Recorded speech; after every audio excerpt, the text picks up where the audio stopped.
좋으신 하나님을 함께 찬양합시다. 할렐루야. 오늘 하나님께 소망을 두며 예배하신 여러분들을 사랑하고 축복합니다. 오늘 저희 교회를 처음 오신 분들 환영하고 축복합니다. 그룹 보컬 데이브레이크의 내 마음을 들었다 놨다 라는 노래가 있습니다. 사랑하는 여인이 내 마음을 들었다 놨다 마음을 심쿵하게 한다는 그런 내용입니다.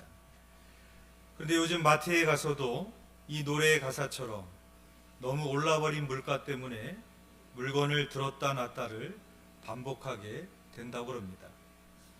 얼마 전 통계청이 발표한 자료에 따르면 2024년 2월 신선 과일의 소비자 물가지수가 전년 대비 41%가 올라 32년 만에 최고치를 달성했다고 합니다. 특별히 사과의 경우 3월 소비자 물가 기준 88.2%로 통계 작성 이래 최고치를 달성했습니다.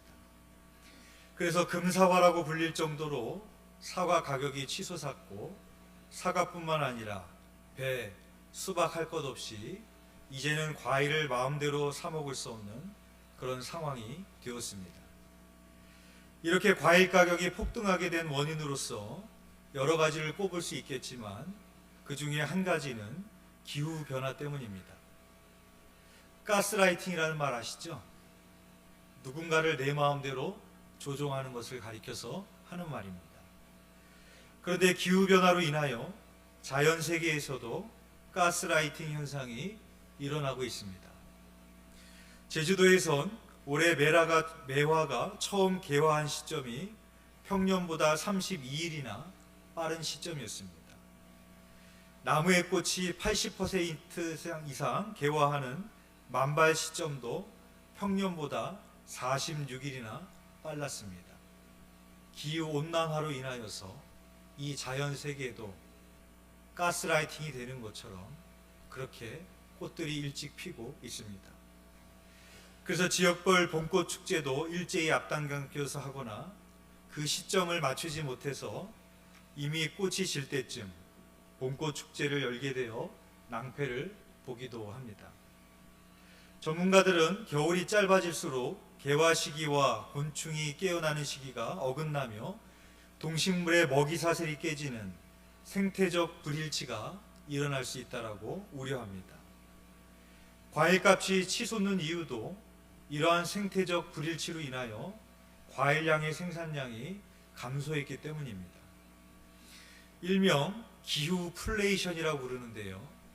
기후변화로 인한 자연재해나 극한 날씨로 농작물 생산이 감소해 식료품 물가가 상승하는 현상을 가리켜서 말하는 겁니다.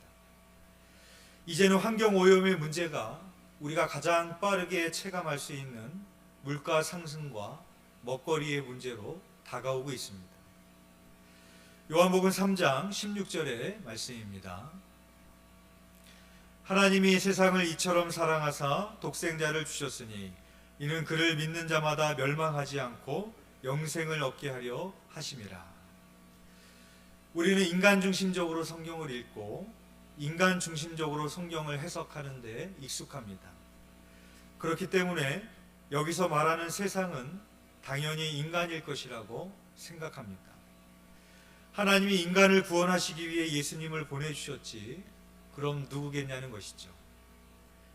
그러나 여기에 쓰인 세상이라는 단어 코스모스의 의미는 세상 외에도 천지 만물, 우주, 만유 등의 의미를 갖고 있습니다.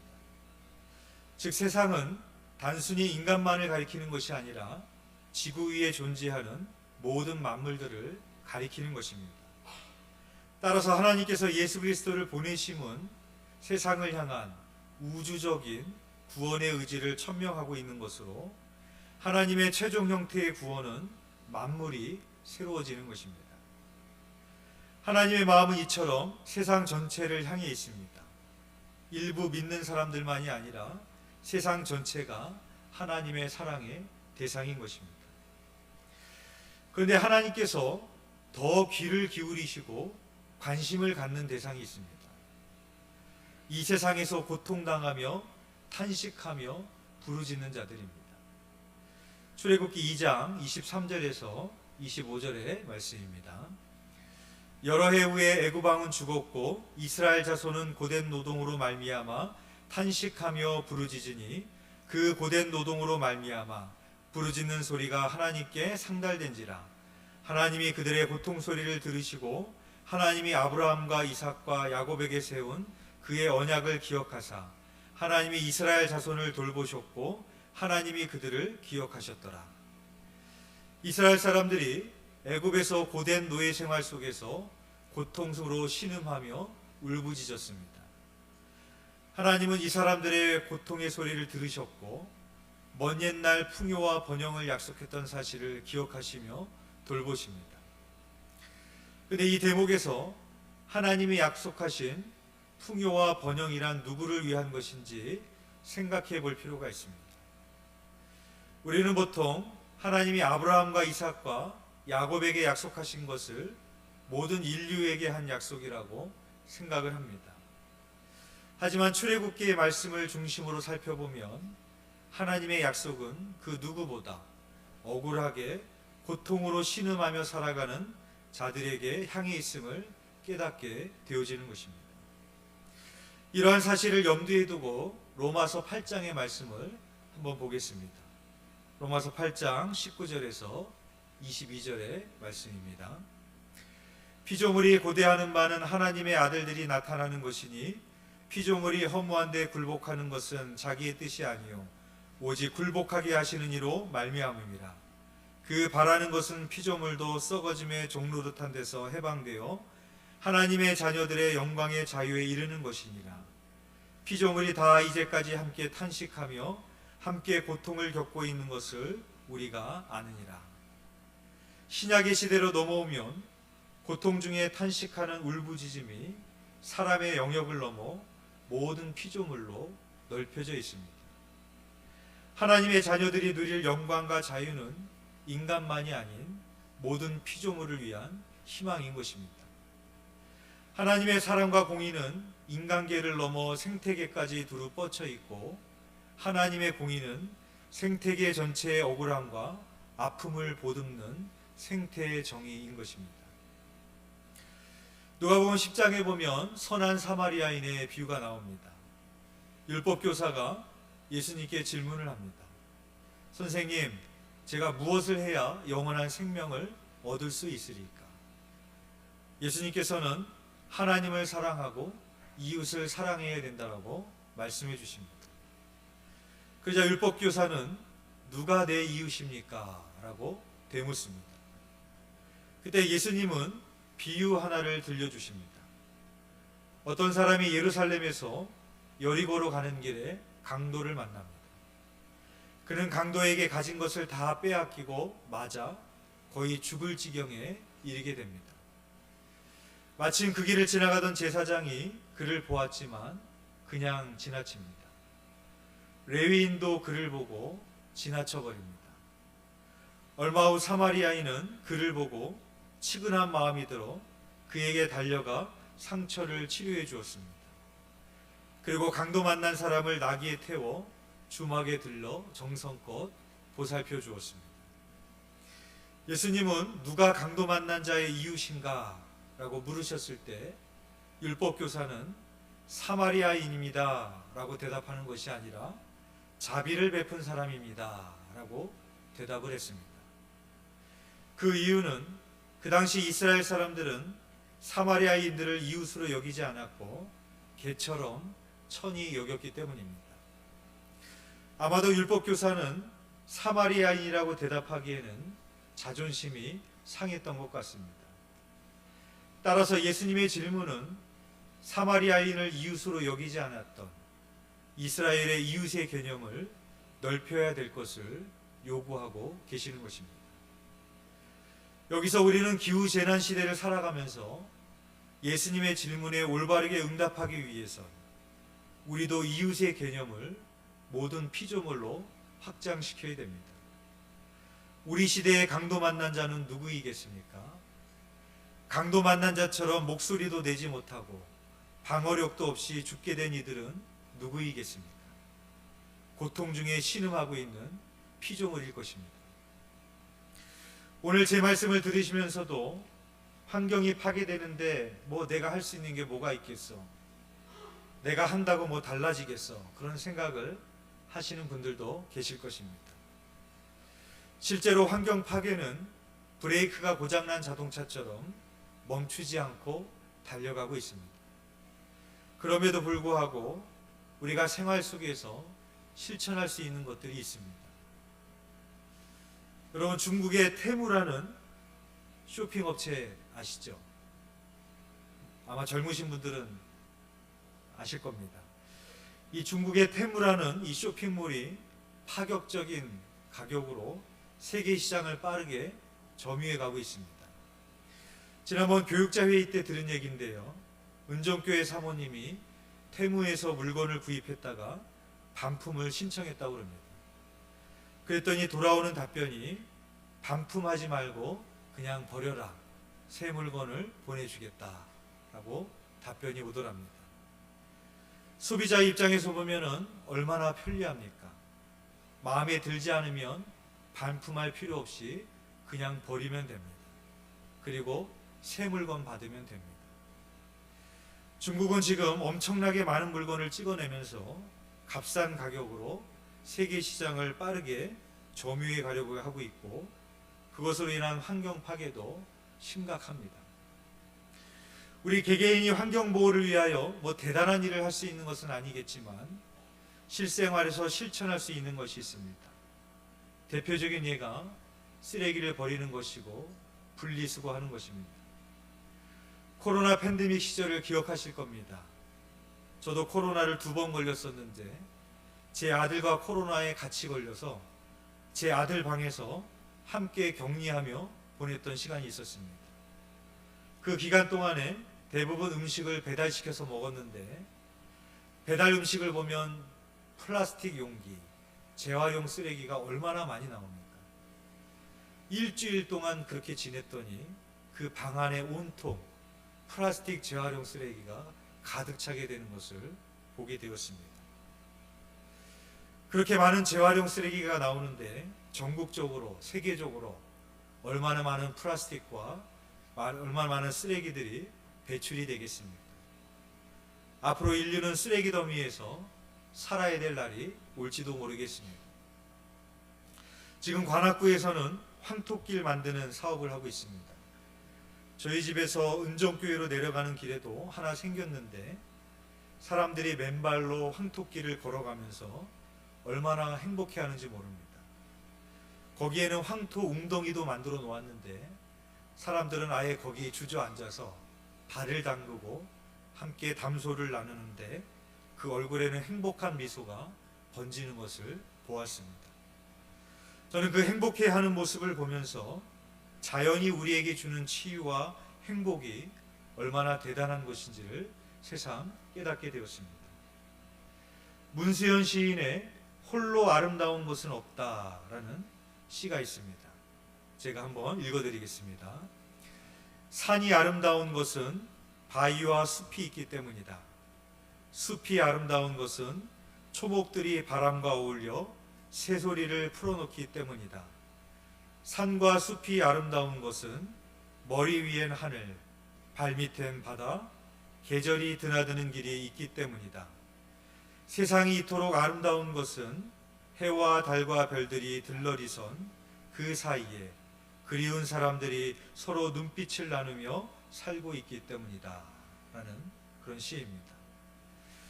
문수연 시인의 시처럼 만물이 아름다운 이유는 무엇이겠습니까? 하나님의 섭리를 따라 만물이 공생하고 있기 때문입니다. 언제나 혼자만 아름답기 원하는 인간의 욕망과는 큰 차이를 보이고 있습니다. 사람도 자연의 일부라는 것을, 아니 자연의 일부가 되어야 된다는 것을 깨닫게 되는 요즘입니다. 사람이 나무가 되어주고 숲의 이웃이 되어줄 때 숲은 우리를 보호하고 우리와 공생할 수 있습니다. 바닷가 사람들에게는 금기가 많습니다. 대표적인 금기는 밥상에서 생선을 절대로 뒤집지 않는다는 겁니다. 생선을 뒤집으면 배가 뒤집힌다라는 속설 때문입니다. 바닷가 사람들에게 바다는 생명인 동시에 죽음이기도 합니다. 별다른 장비의 도움 없이 오롯이 자신의 숨에 의지하는 해녀들은 물숨이라는 단어는 절대 입에 담지 않는 금기어입니다. 정해진 숨보다 더 많은 욕심을 내는 순간 죽음으로 뒤바뀌는 숨을 말하기 때문입니다. 제 아무리 숨이 차도 해녀들은 결코 산소통을 매지 않습니다. 오늘만큼 내일도 중요하기 때문입니다. 그러나 인류는 가쁜 숨을 내쉬며 바다를 오염시켜 죽음의 바다로 만들었습니다. 모든 것이 다 내 것이라는 착각과 욕심 때문이었습니다. 시편 146편 4절의 말씀입니다. 그의 호흡이 끊어지면 흙으로 돌아가서 그날에 그의 생각이 소멸하리로다. 우리는 이제라도 모든 것이 다 내 것이라는 가쁜 숨을 거두고 물숨이 되어 바다를 다시 생명의 바다로 돌려놔야 됩니다. 개그맨 유재석 씨가 진행하는 유퀴즈라는 프로가 있습니다. 한 번은 거기에 세계적인 로봇 공학자인 데니스 홍이 출연한 적이 있었습니다. 그분은 여러 가지 로봇을 만드시는 분인데 한 번은 일본의 후쿠시마 원전에 투입된 적이 있었다고 합니다. 두꺼운 안전복과 안전모와 안전화를 착용하고 가슴에는 삐삐같이 생긴 방사능 측정기를 부착하고 몇몇 과학자들과 함께 인솔자를 따라가는 겁니다. 그러다가 삑삑삑삑삑 소리가 나면 전부가 가던 길을 멈추고 초긴장을 하게 된다고 합니다. 그렇게 엄청나게 긴장하고 들어가면 사람이 더 이상 들어갈 수 없는 지점이 되고 그때 로봇을 원전에 들여보내서 여러 가지를 관찰을 하는 겁니다. 근데 로봇을 조종하면서 화면을 보고 있는데 화면에 흰색 점들이 막 나타나기 시작하더랍니다. 그게 뭔가 하면 방사능 때문에 카메라 안에 있는 센서들이 다 죽는 겁니다. 그러다가는 화면이 꺼져버리고 로봇이 고장이 나더랍니다. 여러분 한번 생각해 보십시오. 로봇도 방사능 때문에 센서가 망가지고 화면이 꺼져버리고 망가져버린다면 이 방사능이 사람에게 미치게 된다면 얼마나 무서운 일이 벌어질 수 있겠습니까? 꽃들과 실록의 어울림이 아름다운 계절입니다. 예수님께서는 율법교사에게 말씀하셨듯이 오늘 저와 여러분들에게도 말씀하십니다. 가서 너도 이와 같이 하라.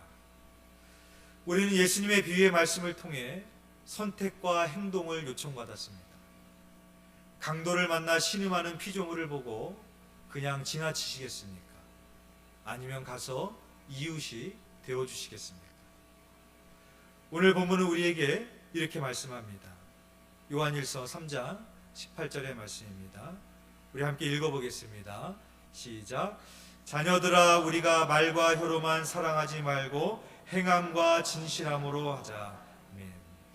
사랑하는 교회 여러분, 고통당하고 신음하고 있는 피조물에게 말과 혀로만 사랑하는 것이 아니라 행함과 진실함으로 사랑하시는 저와 여러분이 되시기를 주님의 이름으로 축원드립니다. 기도드리겠습니다. 생명의 근원이신 하나님, 하나님이 창조하신 이 세상이 마치 브레이크가 고장난 자동차처럼 파멸을 향해 달려가고 있습니다. 기후온난화와 그로 인한 이상 기후변화, 미세먼지, 미세 플라스틱, 이제는 농작물의 피해로 먹거리까지 위협받고 있는 오늘입니다. 하나님, 우리가 하나님의 창조하신 자연의 이웃이 되기를 원합니다. 모든 것이 내 것이라는 가쁜 숨을 내쉬며 자연을 파괴하는 자가 아닌 인간도 하나님이 창조하신 피조물 중에 하나라는 물숨 속에 살아가게 하셔서 자연을 보호하고 지키고 사랑하는 파수꾼이 되게 하여 주옵소서. 오늘 주님이 우리에게 명하시는 것처럼 강도 만난 피조물을 보고 지나치는 것이 아니라 행함과 진실함으로 사랑하는 이웃이 되게 하여 주옵소서. 예수님의 이름으로 기도드립니다. 아멘.